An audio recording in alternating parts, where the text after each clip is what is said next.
So now that we've seen AD, we're going to see that a lot of other models are somewhat similar to it in terms of macro models, that is, curriculum design models. So the Assure model is another model. It says A is for analyze learner characteristics, competencies, learning styles, so understand the learner. S is state the objectives you wish to achieve with your lesson.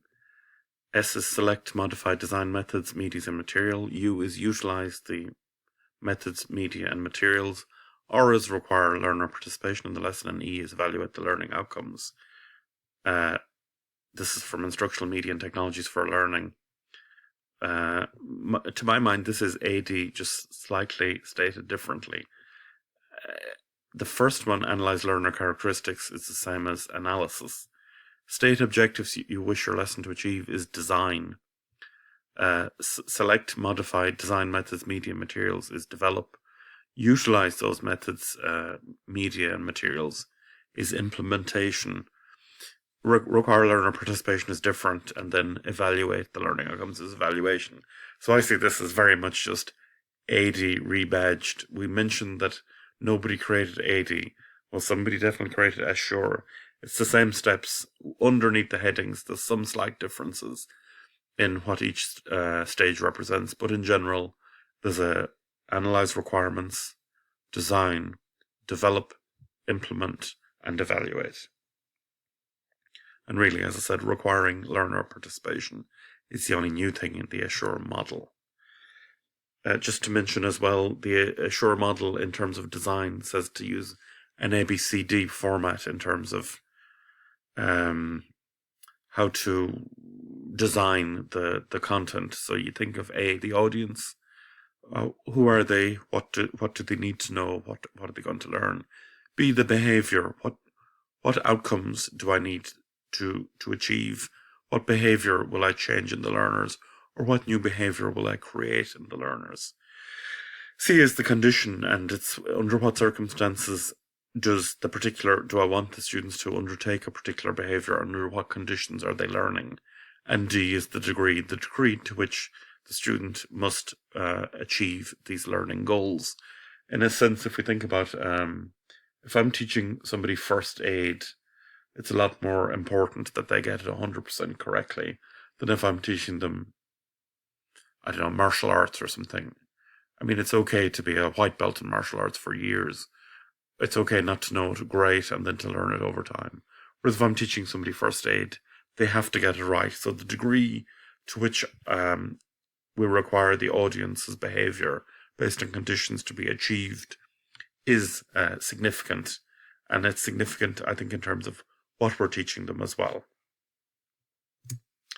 There's another model called the Dick and Carey model, developed by Walter Dick and Lou Carey in their 1978 book, The Systematic Design of Instruction.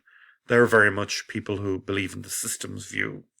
So what are my inputs, what are my outputs, and what are the interacting processes that change the inputs to the outputs? Their model, even though it looks a little bit more complicated, is exactly like AD in a way. We assess the learning goals, and then really we either look at the instructional elements or the learner elements, but both in essence. Then we write some learning outcomes. Once we've written the learning outcomes, then we develop the assessment instrument, so they do assessment first, and then they develop the teaching strategy first, and then the teaching materials afterwards. Then they decide an evaluation, both formative and summative. I suppose the nice thing there is that they have a box on top, revise instruction, and revise instruction allows them to revise the analysis, the design, the development, and the implementation and evaluation. So here we go, the Dick and Carey model. It's a different view on things, but achieves the same goals. Another model is called the Tripp and Bichelmeyer model, developed by Stephen Tripp and Barbara Bichelmeyer. It's a rapid prototyping approach. So their model would say, do the analysis and do the learning outcomes together, build a prototype, use that prototype, and then once you've done a load of prototypes, install and maintain the system. I like this model a lot, but I think it's missing a little something. So I would revise it to have arrows indicating that once you utilize the prototype, you can go back and reconstruct or change the prototype and iterate through that many times. Keep reconstructing, utilizing, reconstructing, utilizing, reconstructing, utilize until we've achieved with successive improvements an installable and maintainable system.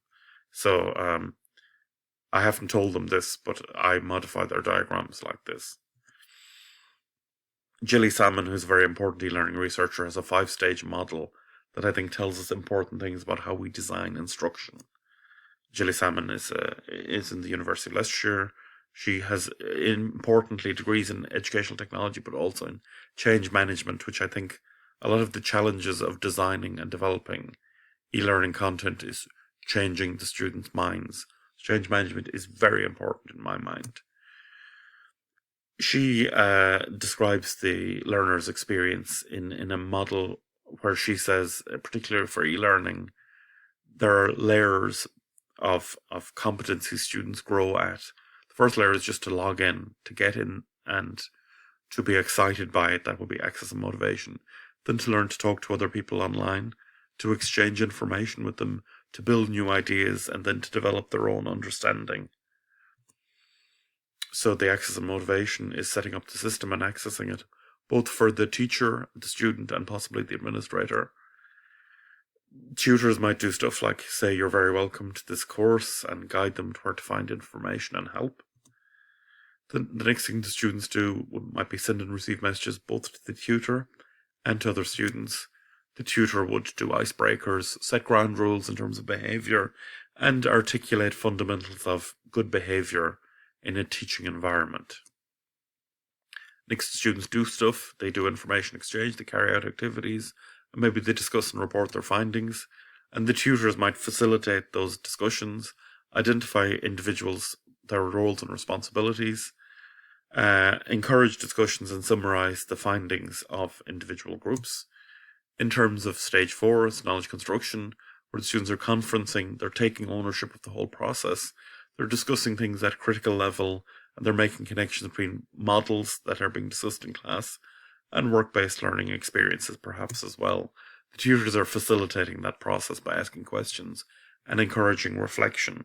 The tutor is trying to develop the students' critical nose at this point. They're trying to get them to follow their own lead, to develop their own distinctive critical eye at this point.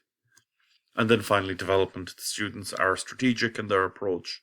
They're integrating online material with other forms of learning. They're reflecting deeply and very critical both of the content and the medium. And the tutor is supporting and encouraging that process in Salmon's 5-stage model. Salmon also talks about the e-moderation elements that go along with this, where, in a sense, the control moves from the teacher to the students, and even in terms of technical support, the responsibility moves from the tutor and administrators strongly over to the students as well, where they're doing their own learning and using their own tools and learning a lot more about how to do things themselves, and owning that a lot more so. As a kind of riposte or response to Salmon's ideas, Pam Moole, another researcher, created an e-learning ladder where she said, in actuality, the more interactive media you use, the more, not only the more technical support you should have, but the more likely you should have a plan B, a backup plan. What if the network isn't working? What if the machines don't log in? So in her ladder, she starts with information gathering, interactive media, video conferencing, email discussions, chat rooms, and then online communities of practice. And that requires increasing amount of ICT access, ICT skills, and technical support for sure. It also, in her mind, requires a lot more facilitation, longer engagement, and more group work. And then we can't not mention Diana Lorillard's conversational model, where she says that the teacher has a model in their head, and they communicate their model to students verbally and visually, but sometimes that communication because of what the students already have in their head, they might slightly misinterpret or misunderstand what the teacher is saying, or interpret it in their own way, and to have an awareness of you need a feedback loop to ensure that the student's constructed or conceptual understanding is equivalent to what the teacher wants the student to understand. Great. And then Alessi and Trollip's book, Multimedia for Learning, Methods and Development, I think is exceptional. It deals with things both at a macro and a micro level. I'm putting it here in the macro level, but we could also, it gives specific bits of advice on designing specific lessons as well. So I think it's a cracker of a book. They have a 3-stage model of planning, design, and development. And they go into a great number of steps at each level to determine exactly how to achieve each of those stages. It's a very effective book. I think it really illustrates clearly what you need to be doing at each stage when you're developing e-learning materials. I can only recommend it highly.